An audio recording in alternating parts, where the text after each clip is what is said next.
वैदिक लिटरेचर आर्यों के बारे में जानकारी का मुख्य स्रोत वैदिक साहित्य है। इस संपूर्ण वैदिक साहित्य को दो भागों में बांटा जाता है। ये है श्रुति साहित्य तथा स्मृति साहित्य। श्रुति लिटरेचर एंड स्मृति लिटरेचर। श्रुति साहित्य, श्रुति लिटरेचर जिसके अंतर्गत वेद, ब्राह्मण ग्रंथ, अरण्य ग्रंथ, उपनिषद शामिल है। स्मृति लिटरेचर जिसके अंतर्गत धर्मशास्त्र, स्मृति, पुराण, वेदांग और सूत्र शामिल है।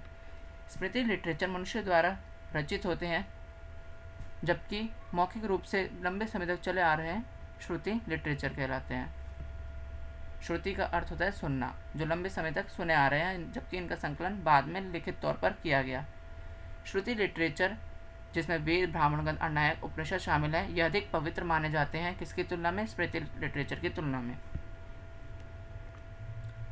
श्रुति लिटरेचर जिसके अंतर्गत वेद शामिल हैं, 4 वेद हैं, ऋग्वेद, यजुर्वेद, सामवेद और अथर्ववेद।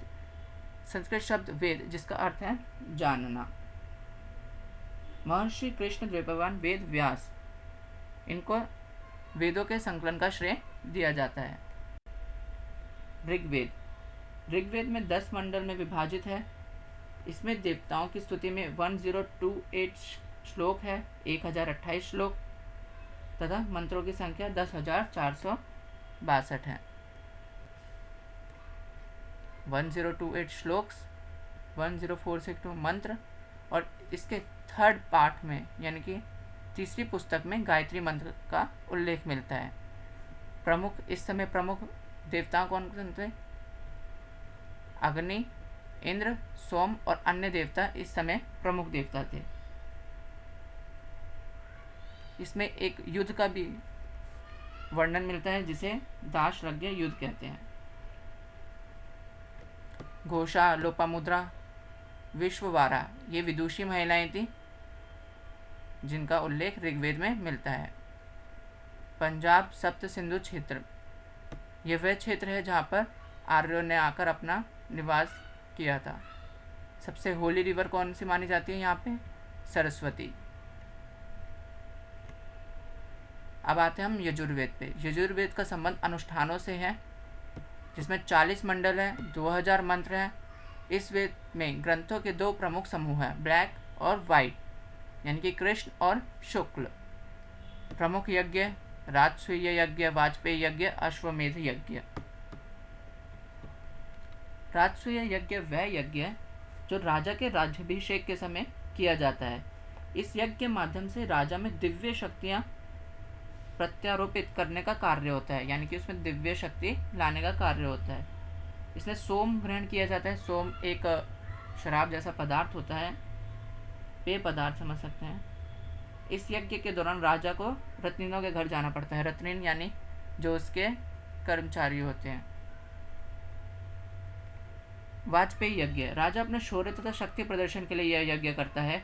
इसमें रथ दौड़ के माध्यम से जनता को मनोरंजन भी किया जाता है। अश्वमेध यज्ञ सबको पता होगा, साम्राज्य विस्तार तथा पड़ोसी शासकों को चुनौती के लिए यह यज्ञ किया जाता है। अब आते हैं सामवेद में। सामवेद का अर्थ संगीत से है, जिसमें 1549 श्लोक, 1810 मंत्र। इसमें 75 श्लोक छोड़कर सारे श्लोक कहाँ से ले गए हैं? ऋग्वेद से। अब आते हैं हम अथर्ववेद में। अथर्ववेद को कभी कभी जादुई सूत्रों का वेद भी कहा जाता है। अथर्ववेद की संहिता की कई पुस्तकें बिना जादू के कर्मकांडों को समर्पित करती है। अब आते हैं हम ब्राह्मण ग्रंथ। वेदों को गद्य में व्याख्या वाला खंड ब्राह्मण कहलाता है। इसमें आध्यात्मिक व्याख्या की जाती है। वेदों की आध्यात्मिक व्याख्या के लिए ब्राह्मण ग्रंथ का उपयोग किया जाता है। यहाँ देख सकते हैं ऋग्वेद जिसका उपवेद है आयुर्वेद, इसके रचनाकार है प्रजापति, और ऐत्रेय और कौशितकी इसके ब्राह्मण ग्रंथ है। ऐसे यजुर्वेद में धनुर्वेद, रचनाकार विश्वामित्र, ब्राह्मण ग्रंथ है पंचविश, जैमिनीय, पंडविश और तांड्य। ऐसी सामवेद और अथर्ववेद के उपवेद और रचनाकार शामिल है।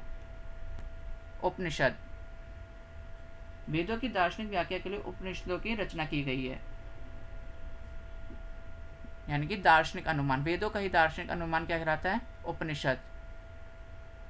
वेदांत के रूप में जाना जाता है, जिसका अर्थ अंतिम अध्याय। वेदों के कुछ हिस्सों में यह वस्तु वेद का सर्वोच्च उद्देश्य के रूप में व्याख्या किया जाता है। इसको वेदांत भी कहा जाता है क्योंकि ये अंत में आता है। उपनिषदों की संख्या 128 बताई जाती है। उपनिषद का शाब्दिक अर्थ एकांत में है। उपनिषदों को वेदांत भी कहा जाता है। यह वैदिक साहित्य के अंतिम रचनाओं में से एक है। सत्य में विजय दे, यह उपनिषद से ही लिया गया है। स्मृति लिटरेचर। स्मृति लिटरेचर के अंतर्गत धर्मशास्त्र, स्मृति और पुराण शामिल है। धर्मशास्त्र में रामायण, जो किसने लिखी है? महर्षि वाल्मीकि ने।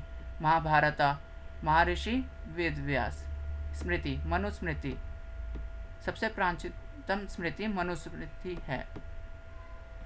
मनुस्मृति सबसे प्राचीनतम स्मृति ग्रंथ है।